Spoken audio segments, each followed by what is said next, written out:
Alright, today we're going to do something a little different than our normal sailing videos. Since one of the most common things I get asked about is our little floating home, today I'm going to show you around. So I guess we'll start with the specifics. This boat is a 1982 Cooper 416 Pilothouse. She's 42 feet long overall, has a beam of 14 feet, and fully loaded we draw just under 7 feet. We carry 180 gallons of water and just about 180 gallons of fuel, and can motor at 6.5 knots for over 1,000 miles. The general layout starts with the anchor locker all the way up forward, followed by the V-berth. And then just after the V-berth on the starboard side is the head with a full stand-up separate shower.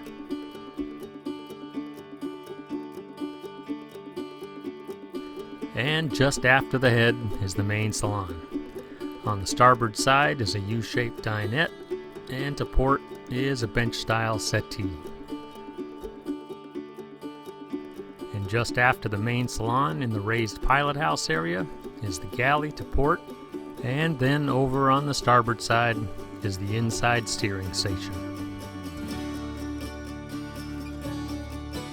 And finally, just behind that is the aft cabin, which also doubles as our storage unit. But more on that in a minute. So I've been a liveaboard sailor for about 22 years now, and in those 22 years we've lived aboard and owned this boat for 12. In 12 years we've covered thousands of miles at sea. We've rebuilt, replaced, redone just about everything on the boat. Since I don't want to bore you too much and make this a super long video, I'm just going to show you a few of the improvements we've made to make it more livable, more comfortable, and more functional at sea. Here we go. So as far as improvements we've made to the boat to make it more comfortable, we'll start up here in the V-berth. This boat came with a double bed up in the V-berth that was a little cramped for us. So one of the big things we did up here was actually increase the size of the bed and add a little cabinetry. Right here was where the bed came, so it was a double, and there was a bench seat right here, which we never really used. So we extended the bed and added some cabinetry, so now we have extra storage and a laundry hamper. More importantly, made the bed quite a bit wider, so now it's a king size width at the top. The foot of the bed, it's still a double, but makes it a whole lot more comfortable and roomy. And then we had a custom latex mattress made to fit the boat. Since this boat's a 1982, when we purchased her, she looked like she came straight out of the early 80s. All the upholstery was brown and orange plaid velour, which was pretty funky. The floor in the main salon area had a thick orange shag carpet, which was disgusting. And even on all the walls there was a carpet. It just looked like it came straight from the 80s. So to make this thing a little more comfy and homey, the first thing we did was try to improve the interior appearance. Brenda bought a Sailboat sewing machine and figured out how to use it, and did all the upholstery through the whole boat. The next thing we did was rip out the shag carpet and replace it with something that was a little less 1982. And then after that, probably the biggest improvement we made to the interior was actually take the carpet off the walls and install some Alaskan yellow cedar. It brightened things up, made it feel a lot warmer and cozy, homey-like. When we originally bought the boat, this area up here was a pilot berth. Since nobody was realistically ever going to sleep there, it seemed like a whole lot of wasted space. So we got rid of the mattress, built this cabinet, and left this space open for our storm jib. When we're at sea, the storm jib lives right here, so we don't have to dig through the boat if the weather turns really nasty.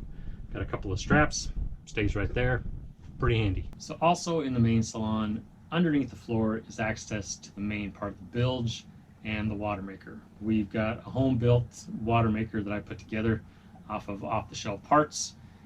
Here in Mexico, we're making low 30 gallons an hour, something along those lines. And that all lives under the floor as well.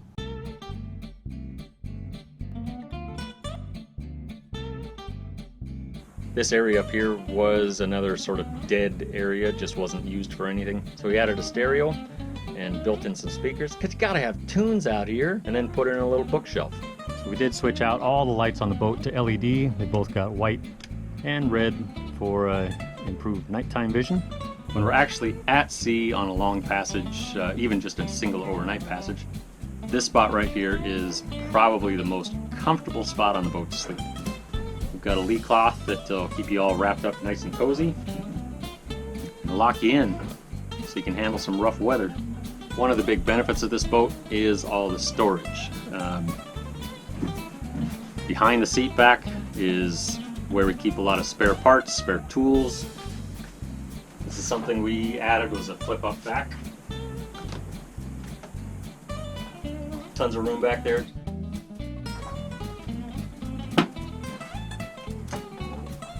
Below the seats, we have food storage. We can actually store months worth of dry goods on the boat, which keeps us away from town for quite a while if needed. Or if we're on a long passage, we've got plenty of food to eat. One of the big things we wanted when we purchased this boat was a Pilothouse, big windows with natural light. Up in our hometown of Seattle, the windows made a huge difference in comfort, especially in the winter time where it was always gray, always raining. You at least got some natural light so you didn't feel like we were living in a cave. But here in Mexico, where we're in the tropics and the sun is brutal, during the day we tend to keep all the windows shaded, and it just keeps the boat a lot cooler.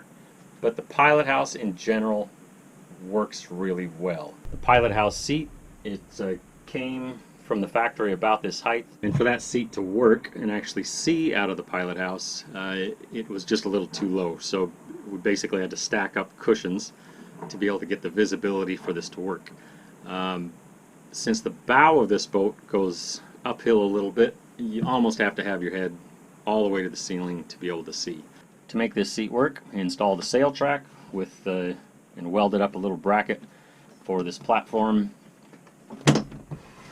so it can slide up and down, so no matter who's using the seat, you can put it at the right height for you. The other thing, if you're just standing at the wheel rather than having this in the way, it slides out and folds out so you have a nice backrest and makes it a little more comfortable. You can drop this all the way down and use the desk at the nav station. So underneath the nav desk is the washing machine. Lives right there. Life raft lives right here inside the boat. It's pretty easy access and it keeps it out of the weather. This is an ICOM single sideband, which is how we get our weather when we're offshore. We have a Pactor 4 modem. We also have our VHF right here. So when we're actually at sea and using the Pilothouse, we can set our computer up here with our nav program and get a pretty good view of the world going by, and it's pretty comfy. So this is the aft cabin where in theory our guests sleep, family and friends. If you come visit us, this is where you're gonna live. But for now, while it's just the two of us on board, this is kind of our storage room. We carry roughly 2,500 pairs of glasses, reading glasses and distance glasses, in these suitcases. We've got 4 suitcases that are jam-packed full of glasses that we give out to people in need. This past season here in Mexico, we did 7 little villages where we set up a clinic, did basic eye exams, and gave out glasses to people in need. This is also where we carry pretty much anything for our, what we call our giving back stuff. Last year, along with the glasses, we resupplied a couple of schools with supplies, art supplies, pens, papers, pencils, backpacks, you name it, along with tons of soccer balls for kids. This is where all this lives, along with guitar, backpacks, and it just kind of becomes a catch-all for junk. If we don't feel like putting it away, it gets piled in here. So in the galley here, the storage theme kind of continues through the boat. Just tons and tons of storage everywhere you look. Underneath the sink is a big compartment that goes all the way out to the hull, which I can't fit in there. My shoulders are too big. But if we need to store something long term, that's where it goes. Brenda can fit in there. We have a 3-burner propane force 10 stove. And there's the top loading fridge and freezer. This actually continues all the way out to the hull as well. and it's super deep, goes all the way to the floor. So if you need something from the bottom, you gotta go head first. It's tough, but we do have some baskets in there that fit in the bottom of the fridge so you can get stuff out. Next to the double sink, we installed a separate tap for filtered drinking water. Pretty handy spice rack, dish storage way in the back, and just after the galley is another big storage area. So this area back here is another pilot berth, or was another pilot berth, but now it's kind of the catch-all for junk. Tucked back in the corner, we've got 2 folding bikes. We have our ditch bags, our medical kits. Right down here is a Sailboat sewing machine, and Brenda made some more of these pockets. They're actually all over the boat. And of course there's a lee cloth to keep all the junk inside. Got our EPIRB, fire extinguisher, and our mascot, Pirate Face. This was a hanging locker for this pilot berth, thinking that somebody could use that for their clothes storage or whatever, but that didn't make a lot of sense for us. So we actually turned this into a pantry, added a bunch of shelving, so we can carry tons and tons of stuff in here. It goes all the way out to the hull, so it's really deep. And then underneath the floor in the pilot house is the engine room, which holds a 75 horsepower Yanmar turbo diesel.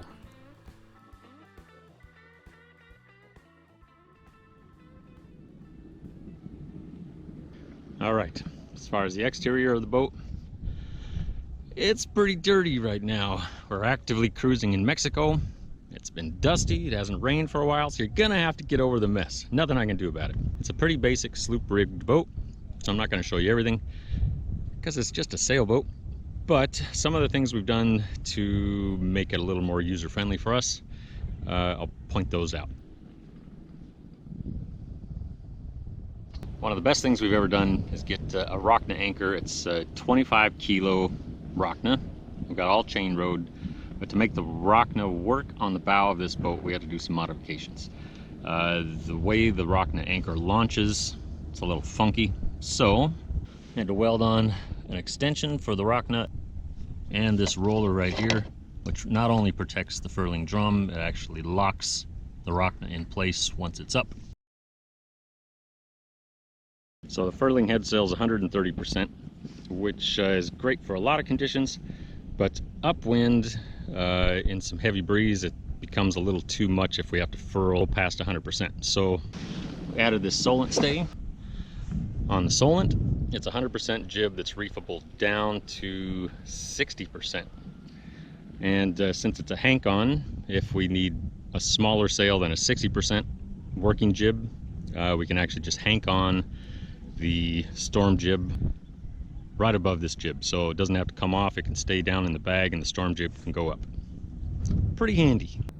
So when we bought this boat, it was pretty bare bones, and since I was in construction and mainly a metal worker, a lot of these improvements that we did were kind of in our wheelhouse, not too difficult. Whether it was welding up the anchor roller or adding solid rails when you get out of the cockpit is something to grab onto. Pretty basic, easy stuff. But some of the other things we did were add a Dodger, a Bimini, the radar arch, solar panels, all that kind of stuff.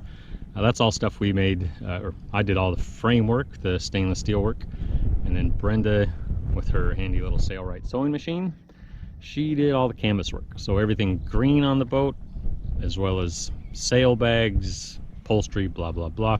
She did all that. Nice job, Brenda. It's a pretty basic, no-frills cockpit. All the lines are run aft so you can raise and lower sails from safety and security. And then at the steering pedestal, we've got our chart plotter, wind instruments, and autopilot control. And on the outside of the rails are a couple of necessities. For us, the paddle boards not only give us transportation and exercise, they're social meeting places, but mostly they're just tons of fun when you're out cruising.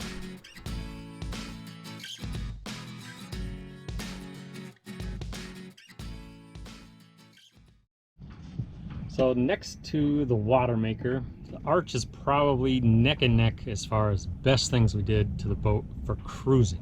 Not only can we hang antennas off the top, it's got the davits so we can lift out the dinghy nice and easy. Hangs the barbecue, you gotta have a barbecue. More than that, we've got 2 solar panels mounted on top. We've got 270 watts of solar, and that basically supplies the boat with all of our electricity needs.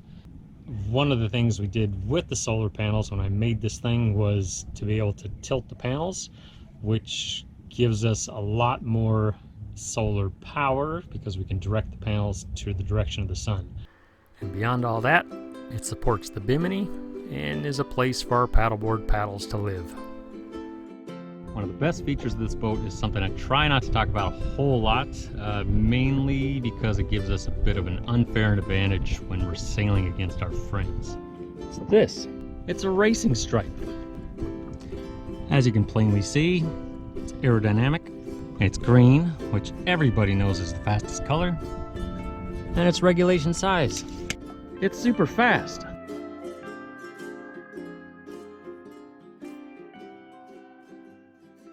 Well, that's the 2-cent tour of our little floating home.